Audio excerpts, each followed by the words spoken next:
What you'll usually hear about Social Security is that you want to take it as late as possible. The later you take it, the larger the checks are, and the easy math, that is true. If you add up all the checks you get from age 62 to age 80, for example, if you took it early, and then compared that to all the checks you got if you started at 70 through age 80, those would be about the same, which means that once you pass age 80 and you're collecting larger checks, you will ultimately receive more money.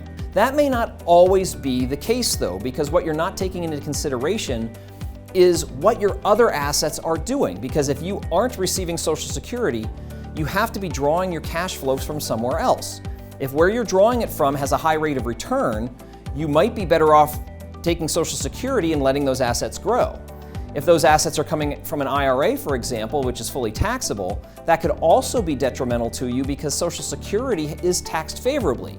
Most states do not tax Social Security at the state level, and from a federal standpoint, you only tax at most 85% of it.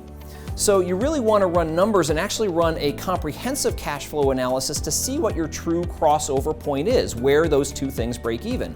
Most people will usually break even, some are actually between 83 and 85 just by adding those components in. But I've seen people that didn't cross over until the early 90s, and some people they never caught up. Taking Social Security early made more sense because it let their other assets grow. So that's another great example of why working with a financial advisor could be of value. You could be one of those people that comes out ahead by taking Social Security early.